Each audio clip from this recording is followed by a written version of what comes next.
નમસ્કાર મિત્રો, digital Gujarat scholarship 2024 કે જેમાં આર્થિક રીતે વંચિત અને નબળા વર્ગના વિદ્યાર્થીઓ જેમ કે અનામત વર્ગના વિદ્યાર્થી મિત્રો માટે ડિજિટલ સ્કોલરશિપ યોજના શરૂ કરવામાં આવેલી છે। આજના વિડીયોમાં વાત કરીશું કે ઓનલાઈન ફોર્મ કેવી રીતે ભરવાનું રહેશે, કોણ કોણ ભરી શકશે આ યોજનામાં ફોર્મ, પાત્રતા શું રહેલી છે તેમજ ડોક્યુમેન્ટ શું શું જોશે, સંપૂર્ણ વિગતવાર ચર્ચા આજના વિડીયોમાં અમે આપને જણાવીશું। મિત્રો, વિડીયો થોડોક લાંબો થશે પણ વિડીયોના અંત સુધી બન્યા રહેજો।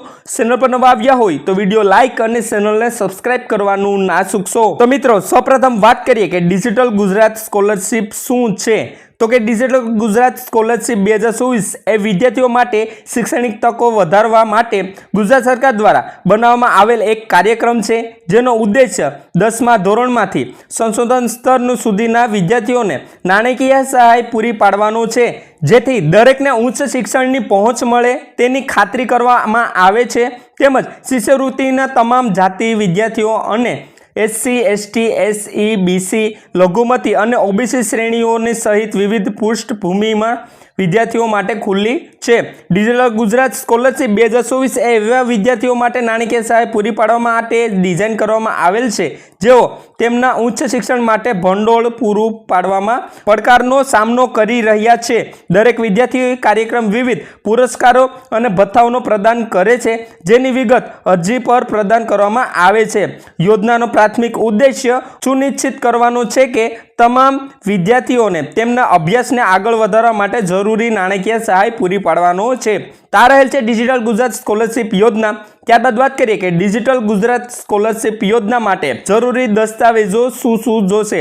તો કે અરજદારનો જાતિનો દાખલો જોશે, સરકારે આવક પ્રમાણનું જારી કર્યું છે તેમજ આવકનું પ્રમાણપત્ર જોશે, બેંક પાસબુકને પહેલા પાનાની સ્કેન કરેલ કોપીની સાફ, તેમજ ધોરણ 10ની માર્કશીટ, વર્તમાનમાં અભ્યાસ માટેનો પ્રવેશ ફીની રસીદ, પાસપોર્ટ સાઇઝનો ફોટો, ધોરણ 12ની માર્કશીટ, ગ્રેજ્યુએશનની માર્કશીટ, શાળા છોડ્યાનું પ્રમાણપત્ર જો જરૂરી હોય તો, તેમજ શાળામાં રહેતા વિદ્યાર્થીઓ માટે છાત્રાલયનું પ્રમાણપત્ર, ગેપ એફિડેવિટ જો ગેપ 1 વર્ષ વધુ હોય તો, તેમજ અપંગતાનું પ્રમાણપત્ર જો લાગુ પડતું હોય તો, પગાર વિના રજા એટલે કે LWP પ્રમાણપત્ર, વેતન વિના રજા પર સેવા આપતા વિદ્યાર્થીઓ માટે, તેમજ લગ્નનું પ્રમાણપત્ર જો લાગુ પડતું હોય તો, તેમજ શાળા કે કોલેજનું ઓળખ પત્ર એટલે કે આઈ કાર્ડ, આટલા ડોક્યુમેન્ટની જરૂર પડશે। ત્યારબાદ વાત કરીએ કે ડિજિટલ ગુજરાત શિષ્યવૃત્તિ યોજના 2024 માટે આવનારી શિષ્યવૃત્તિની યોજનાઓની સૂચિ વિશે। તો કે ડિજિટલ ગુજરાત પોર્ટલ પર સૂચિબદ્ધ તમામ વિદ્યાર્થીઓની તકો શોધો, નક્કી કરો કે તમે જરૂરિયાતોને પૂર્ણ કરો છો અને સબમિશન માટે નોંધણી માટે ફોર્મ એક્સેસ કરો છો। શિષ્યવૃત્તિ વર્ગ 11 એટલે કે 11માંથી અનુસ્નાતક ડિપ્લોમા સ્તર સુધીના વિદ્યાર્થીઓને પૂરી પાડે છે। ડિજિટલ ગુજરાત શિષ્યવૃત્તિ 2024 માટે લાયકાત બનવા માટે કુટુંબિક વાર્ષિક આવક ₹6 લાખથી વધુ ન હોવી જોઈએ। આ રહેલી છે આ સૂચિ। ત્યારબાદ વાત કરીએ હવે કે ડિજિટલ ગુજરાત સ્કોલરશિપ યોજનામાં ઘણી એવી સ્કોલરશિપો આવેલી છે કે જેમનો આપને ઘણો ખ્યાલ પણ ન હોય।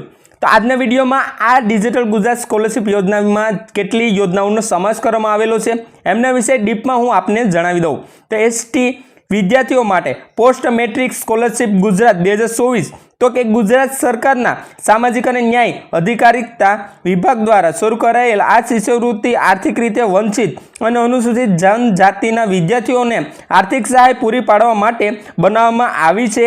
વિવિધ શ્રેણીઓના આધારિત વિવિધ ઇનામ રકમ ઓફર કરી અને શૈક્ષણિક ખર્ચના નાણાકીય તાણને દૂર કરવાનો હેતુ છે। ત્યારબાદ વાત કરીએ કે આ એસટી વિદ્યાર્થીઓ માટે પોસ્ટ મેટ્રિક સ્કોલરશિપ ગુજરાત 2024 માટેની પાત્રતા શું રહેલી છે।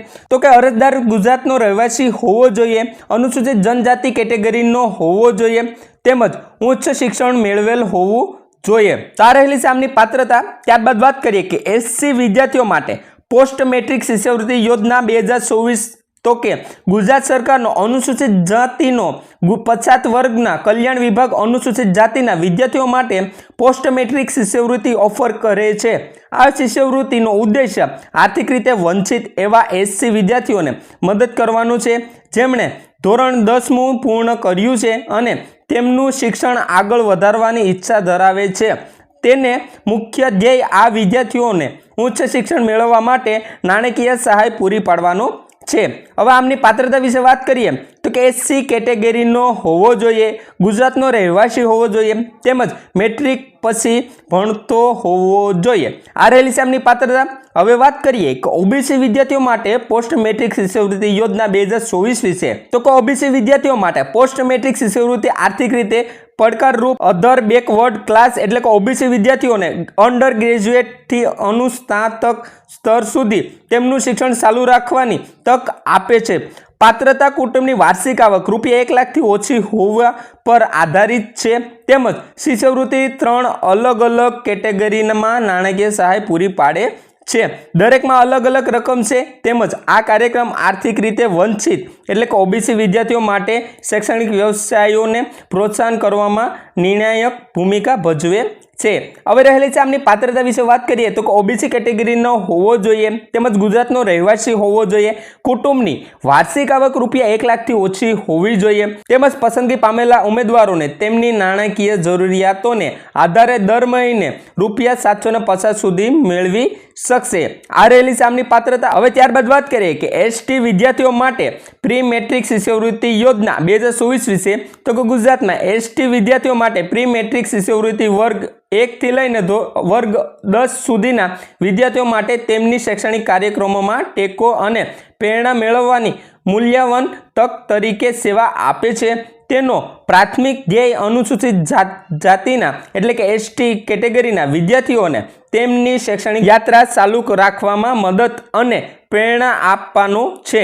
જે વિદ્યાર્થીઓને તેમની અગાઉ વર્ષની પરીક્ષાઓમાં સફળતાપૂર્વક પૂર્ણ કરી હોય તેમને આ પાત્ર મર્યાદિત છે। શિષ્યવૃત્તિ કાર્યક્રમે એસટી વિદ્યાર્થીઓને તેમની શૈક્ષણિક તકોમાં વધારો કરી અને હકારાત્મક અસર કરી છે અને રાષ્ટ્રના એકંદર સાક્ષરતા દરે વધારવામાં નોંધપાત્ર ભૂમિકા ભજવી છે। અગાઉના વર્ષમાં 88.3 લાખથી વધુ વિદ્યાર્થીઓએ આ શિષ્યવૃત્તિ કાર્યક્રમમાં સમર્થન મેળવ્યું છે। હવે વાત કરીએ કે વિકલાંગ વિદ્યાર્થીઓ માટે શિષ્યવૃત્તિ યોજના 2024 વિશે। તો કે ગુજરાત સરકાર તરફથી સામાજિક ન્યાય અને અધિકારિતા વિભાગ વિકલાંગ વિદ્યાર્થીઓ માટે શિષ્યવૃત્તિ કાર્યક્રમ ઓફર કરે છે। આનો હેતુ ગુજરાતમાં આર્થિક રીતે વંચિત, શારીરિક રીતે અશક્ત વિદ્યાર્થીઓને અભ્યાસ સામગ્રીની ખરીદીમાં મદદ કરવાનો છે। આ શિષ્યવૃત્તિ ફક્ત ગુજરાત રહેવાસીઓ માટે જ છે, તેઓ તેમના શિક્ષણને આગળ વધારવા માટે નાણાકીય સહાય તેમની ખાતરી કરી શકે। આમની પાત્રતા વિશે વાત કરીએ તો ગુજરાતનો રહેવાસી હોવો જોઈએ, તેમજ 40% વધુ વિકલાંગ હોવો જોઈએ, તેમજ અરજીનો સમયગાળાની વાત કરીએ એટલે કે છેલ્લી તારીખની વાત કરીએ તો આ શિષ્યવૃત્તિ જુલાઈથી લઈને સપ્ટેમ્બર સુધી ખુલ્લી છે। હવે ત્યારબાદ વાત કરીએ કે છોકરાઓ માટે પોસ્ટ એસએસસી શિષ્યવૃત્તિ યોજના વિશે એટલે કે NTDNT વિશે। તો કે ગુજરાતમાં વિચરતી જાતિ અને ડિનોટિફાઈડ ટ્રાઇબ્સના છોકરાઓને પોસ્ટ એટલે કે એસએસસી સ્કોલરશિપ માટે અરજી કરવાનો પ્રોત્સાહન કરવામાં આવે છે। આ તકોનો હેતુ વિદ્યાર્થીઓને ઉચ્ચ શિક્ષણ મેળવવા માટે મદદ કરવાનો છે, આખરે તેમની નાણાકીય સ્થિતિના અને વ્યક્તિગત વૃદ્ધિમાં ફાળો આપે છે। હવે આમની પાત્રતા વિશે વાત કરીએ તો કે NTDNT શ્રેણીનો છોકરો હોવો જોઈએ, તેમાં ધોરણ 11 થી PhD વરિષ્ઠ માધ્યમિક કક્ષાનો અભ્યાસક્રમ પૂર્ણ કરેલ હોવો જોઈએ। ઉમેદવાર આ શિષ્યવૃત્તિ માટે સપ્ટેમ્બરના માધ્યમથી ડિસેમ્બરની વચ્ચે અરજી કરી શકશે। હવે વાત કરીએ મુખ્યમંત્રી યુવા સ્વાવલંબન યોજના ગુજરાત વિશે। તો કે મુખ્યમંત્રી યુવા સ્વાવલંબન યોજના તરીકે ઓળખાતી શિષ્યવૃત્તિ કાર્યક્રમનો ઉદ્દેશ્ય ગુજરાતના વિદ્યાર્થીઓને તેમનું શૈક્ષણિક ખર્ચમાં સહાય કરવાનો છે। તે ફ્રી માટે ₹2 લાખ સુધીની હોસ્ટેલ ફી માટે ₹12,000 અને પુસ્તકો માટે નાણાકીય સહાય ઓફર કરે છે। આમની પાત્રતા વિશે વાત કરીએ તો કે જે વિદ્યાર્થીઓને ધોરણ 10માં અને ધોરણ 12માં પરીક્ષામાં 80% ગુણ મેળવેલા હોવા જોઈએ, તેમજ ડિપ્લોમામાં વિદ્યાર્થીઓએ તેમની 65% ગુણ મેળવેલ હોવા જોઈએ અને પ્રથમ વર્ષના ડિગ્રીમાં પ્રોગ્રામ અરજી કરવામાં આવે છે। તેમજ શિષ્યવૃત્તિ અરજી ફોર્મ મે થી લઈને ઓગસ્ટ સુધી ઉપલબ્ધ રહેશે।